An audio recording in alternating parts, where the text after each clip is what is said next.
High FM, your station of choice since 2008. Tali, during this time, has been very involved with an online Jewish school. That's what she's been running, and I wanted to hear a little bit more about it. Tali, a hugely long introduction to you. But it's been a long year. And I feel so honoured to be invited for Whiskey and Sourdough Day. I mean, my goodness. Well, hold on, we didn't say you. Yeah, I guess you were invited for that. But still. So first of all, Tali, before we even chat about the school, I'm just going to ask you to talk a little bit louder. I can see the volume is a little low. But if you can just tell us where are you in terms of COVID-19? Where are you in Venice? What does it look like? What does Italy look like today? So again, it depends on the region, but mostly, and in Venice, we're out of lockdown. We're moving around. The only thing that's really remained from that time is masks when you go inside public places, right? And social distancing, hand washing, things like that. I reckon that's going to be around for a while for everybody. Yes. But life has returned to normal. Venice looks like it always looked with masks. I wouldn't say like always look. Yes, the tourists are back. So a lot of European tourists. Right, interesting. Maybe not so many international tourists, but definitely the European ones who can drive over. Right. It does feel more normal. Not completely normal, but more normal. I miss hugging. I'm finding that a bit of a challenge. But other than that, no, definitely an improvement. Definitely a normal. Italy's a big place of hugging, isn't it? It's a big, it is. Big place of hugging, right. Right, exactly. So it is interesting because life is, our personal habits are definitely are changing. When was the last 100%. time? I'm trying to think. When was the last time I shook somebody's hand? And you can imagine for someone like me who hugs, shakes hands. You're a big hugger, Lindy. Yeah, you see, I'm not a massive I'm hugger, done. so I'm cool. I don't like. I thought I would struggle. For you, then? But I'm. Oh yeah, it's working for me. I'm not complaining about that.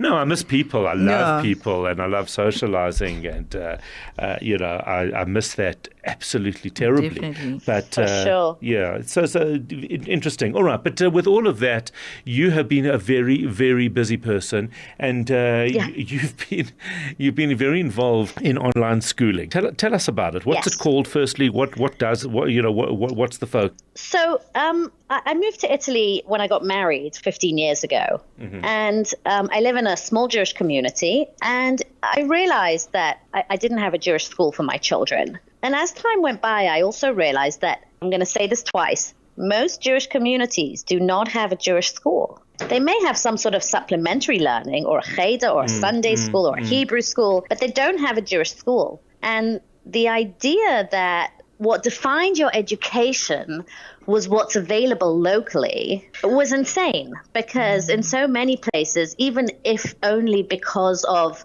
the culture difference, communities won't bring in anyone from outside of their community. Right. Because difficult. They want their minhagim, their customs, their language, their culture. Right. And so it occurred to me that our children were basically a product of whatever was available locally. And moving that over to the online is not just, it's the second best, but actually gave us the possibility to handpick the resources that go in to educate our children. And we were able to flip the paradigm and think about it as business people and try to think, what is it that our children need in their education in order to have the right skills to take it to the next generation?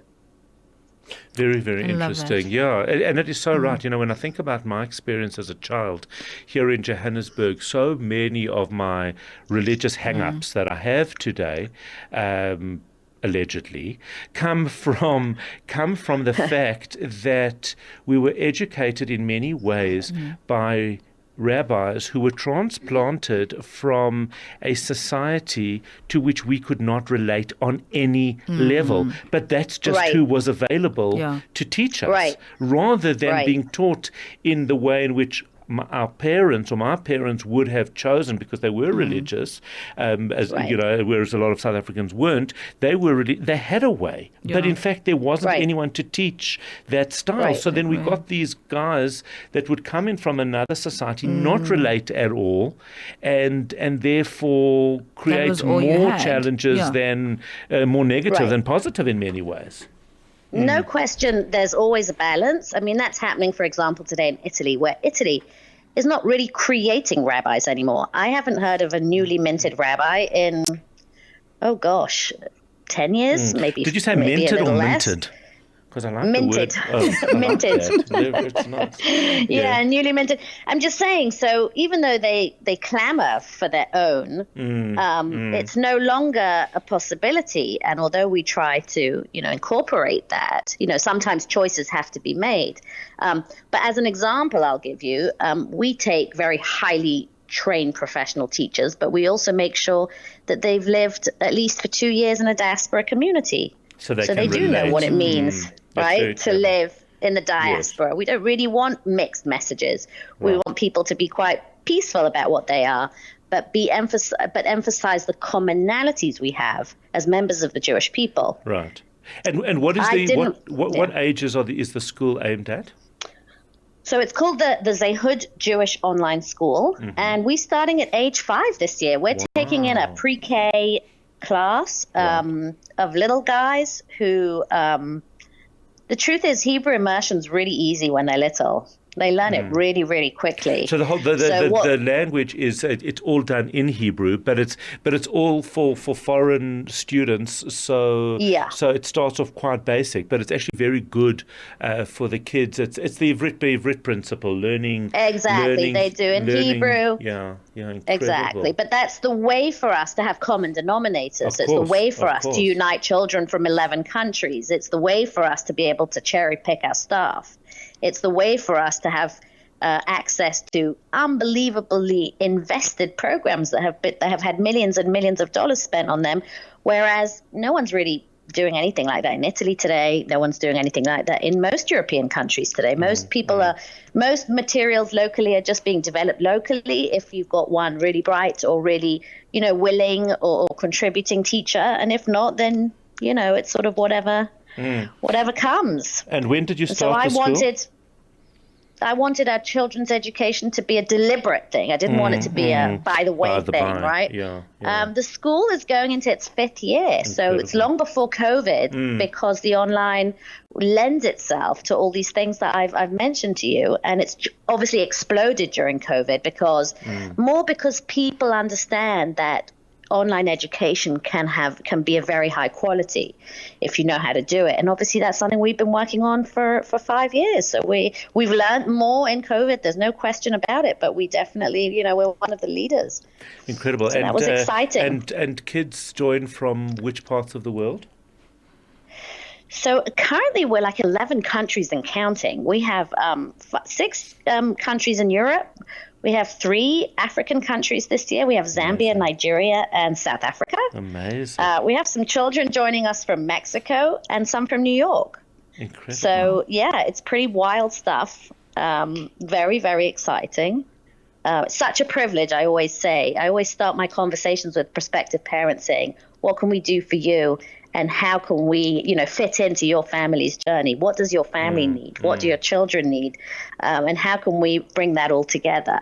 And I always say it's such a privilege that parents trust me with something so important. Absolutely incredible. Really, really phenomenal. So if anybody wants to find out more, just spell it for us and give us the where they can go and have a look at this. So the website is, the website is school.zehud, ZEHUD.com. And you can find a link there to set time to talk with me. I talk to every single prospective family.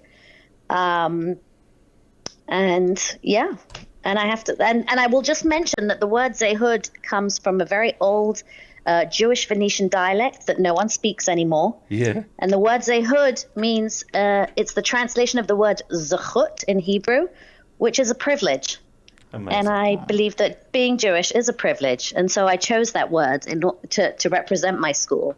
Absolutely. Because, Absolutely fantastic. This is unfortunately where we leave it, but wonderful. But I am sure that people will get hold of you, and it's an absolutely fantastic initiative. Tali Bassali speaking to us from Venice. Thank you for having me, Howard. It's lovely to be with you, and hello, Africa. And hello to Venice or Italy or Europe or